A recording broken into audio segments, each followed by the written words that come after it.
Bismillahirrahmanirrahim. Assalamualaikum warahmatullahi wabarakatuh. Allahumma sholli ala sayyidina Muhammad wa ala ali sayyidina Muhammad. Rabbi shrahli sadri wa yassirli amri wahlul 'uqdatam min lisani yafqahu qawli. Kepada yang terhormat yakni dosen pembimbing saya dan teman-teman yang saya cintai. Baiklah, kali ini saya akan menjelaskan tentang materi saya yakni tentang unsur aluminium, timah, dan timbal. Baiklah, saya akan menjelaskan unsur aluminium, timah, dan timbal. Nah, aluminium ini dia dilambangkan dengan Al, sedangkan timah itu dilambangkan dengan Sn. Dan timbal itu dilambangkan dengan Pb. Nah, nomor atom dari aluminium ini adalah 13, sedangkan Sn itu 50, kemudian timbal nomor atomnya 82. Aluminium mempunyai massa atom 26,98, golongannya golongan 13 blok P, termasuk periode ketiga. Nah, timah ini dia mempunyai massa atom 118,71, termasuk golongan 14 blok P dan periode kelima. Yang terakhir adalah timbal. Timbal ini mempunyai massa atom 207,19. Ia termasuk golongan 14, blok P, dan periode ke-6. Unsur dari ketiga tersebut mempunyai 6 bagian. Yang pertama adalah sumber logam aluminium, timah, dan timbal di alam. Yang kedua adalah sifat fisik dan kimia aluminium, timah, dan timbal. Yang ketiga adalah manfaat logam aluminium, timah, dan timbal maupun senyawanya. Yang keempat adalah cara ekstraksi logam aluminium, timah, dan timbal. Yang kelima adalah sifat kimia atau amfoterik oksidator oksida maupun hidroksida logam aluminium, timah, dan timbal. Yang terakhir adalah sintesis garam klorida atau garam sulfat pada logam-logam aluminium, timah, dan timbal. Sebelum saya menjelaskan sumber dari unsur ketiga tersebut, saya akan menjelaskan terlebih dahulu dari mana unsur aluminium tersebut berasal. Nah, aluminium ini berasal dari bahasa Latin alumen. Bahasa ini berasal dari orang-orang Yunani dan Romawi kuno. Mereka dulunya sering menggunakan alum ini sebagai cairan penutup pori-pori dan bahan penajam proses pewarnaan. Nah, aluminium ini termasuk unsur ketiga paling melimpah dan menyusun 8,3% berdasar massa pada padatan kerak bumi. Rata-rata lebih dari 5 juta ton aluminium dihasilkan per tahun di Amerika Serikat.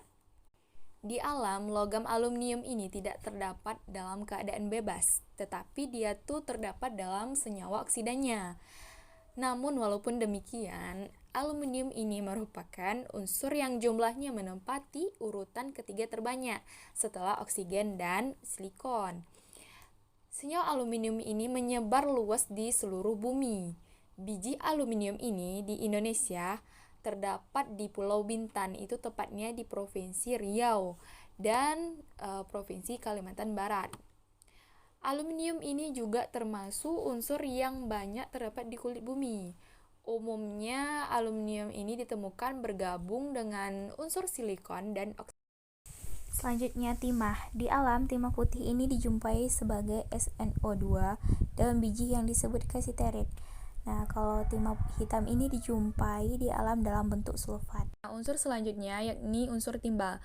Timbal ini secara alamiah terdapat dalam jumlah kecil pada batu-batuan yang kemudian juga terdapat di penguapan lava, juga di tanah dan tumbuhan. Timbal komersial dihasilkan melalui penambangan, peleburan, dan pengolahan ulang sekunder. Timah ini adalah logam lembut berwarna abu-abu tua yang mudah dikerjakan. Di alam, Pb atau timbal tersebar pada lapisan kerak bumi dalam jumlah yang kecil. Penyebaran logam timbal ini di bumi sangat sedikit, namun jumlah timbal yang terdapat di seluruh lapisan bumi hanyalah 0,0002% dari jumlah seluruh kerak bumi. Jumlah ini sangat sedikit jika dibandingkan dengan jumlah kandungan logam berat lainnya yang ada di bumi. timbal terdapat di alam sebagai senyawa sulfat. Baiklah, sifat fisik dan kimia dari aluminium, timah, dan timbal. Nah, ini adalah aluminium. Timah menjadi logam yang sangat lemah.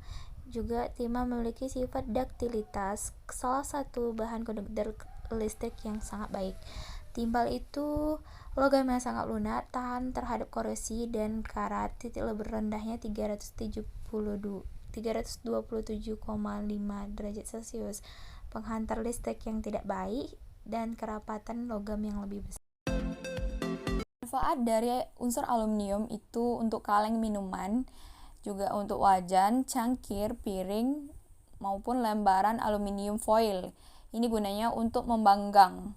Kemudian peralatan dapur, selanjutnya bingkai jendela, kerangka komputer, bukan saja untuk peralatan rumah tangga, tapi juga dipakai untuk keperluan material pesawat terbang, otomotif, kapal laut, konstruksi, dan lain-lain. Manfaat dari timah itu untuk melapisi logam lainnya yang berfungsi mencegah karat, juga untuk bahan solder, untuk bahan kerajinan, ini gunanya untuk cendera mata.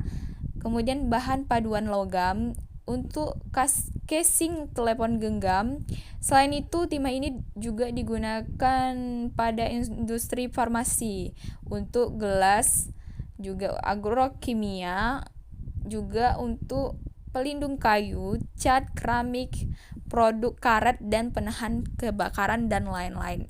Selanjutnya, manfaat timbal. Nah, timbal ini dimanfaatkan dalam pembuatan kabel telepon, baterai, juga sebagai pewarnaan cat, sebagai pengkilapan keramik dan bahan anti api. Timbal juga sebagai aditif untuk bahan bakar kendaraan. Nah, penggunaan timbal terbesar adalah dalam produksi baterai penyimpanan untuk mobil, di mana ini dimanfaatkan timbal untuk metalik dan komponen-komponennya. Nah, bisa kita lihat ini adalah senyawa-senyawa dari aluminium.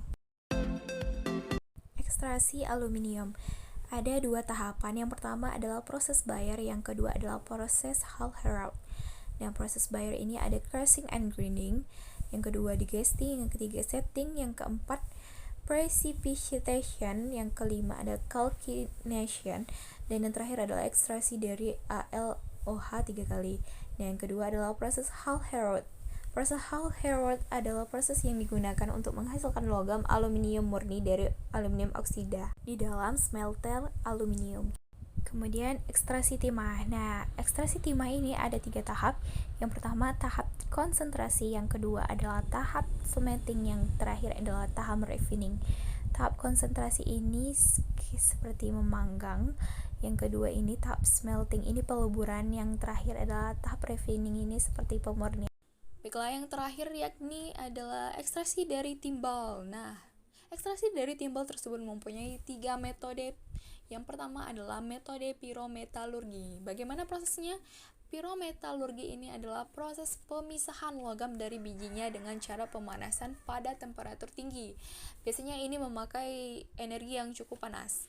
Nah, proses metode pirometalurgi ini mempunyai beberapa proses. Yang pertama adalah proses roasting. Proses roasting ini pemanggangan. Yang kedua adalah proses smelting, peleburan. Yang ketiga adalah proses converting, dan yang kelima adalah proses refining ini sebagai pemurnian. Yang kedua adalah metode elektrokoagulasi. Ini merupakan proses koagulasi atau penggumpalan dengan tenaga listrik melalui proses elektrolisis untuk mengurangi atau menurunkan ion-ion logam dan partikel-partikel di dalam air. Untuk mengurangi pencemaran air, maka diperlukan pengolahan limbah terlebih dahulu.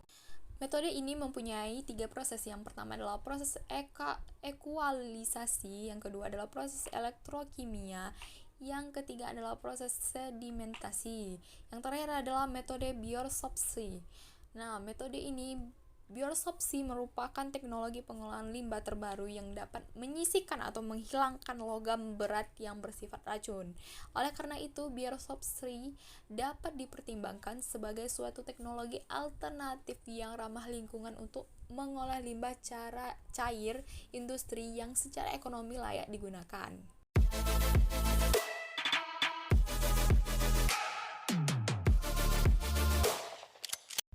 Sintesis garam aluminium sulfat ini itu sintesis melalui sabun. Sabun ini bersifat natrium melalui reaksi saponifikasi minyak jarak pagar dengan natrium hidroksida. Sintesis sabun aluminium ini melalui reaksi transaponifikasi sabun natrium hasil tahap dengan aluminium sulfat. Pemurnian senyawa hasil sintesis dengan cara pencucian menggunakan Aquades. Karakterisasi sabun hasil sintesis yang meliputi itu adalah uji kelarutan, penentuan titik lebur, analisis kualitatif ion aluminium dan ion sulfat, analisis kuantitatif natrium dan aluminium dengan spektrofotometer serapan atom, penentuan bilangan ion, kemudian identifikasi gugus fungsi senyawa hasil sintesis dan spektrofotometer inframerah. Kemudian sintesis garam timah klorida.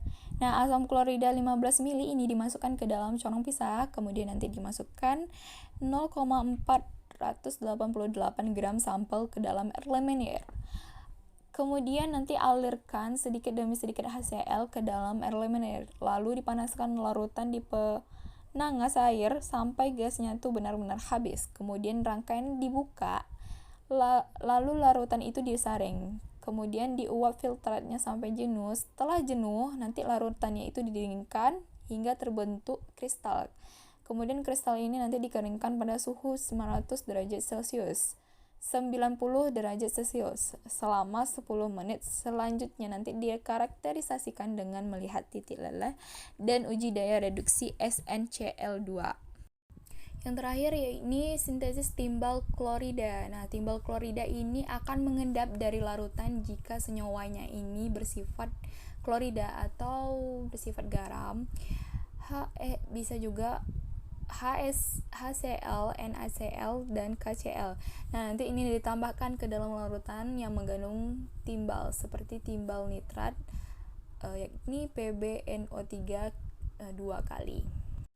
Demikianlah penjelasan materi saya kali ini. Apabila ada salah, saya mohon maaf yang sebesar-besarnya. Sekian dan terima kasih. Assalamualaikum warahmatullahi wabarakatuh.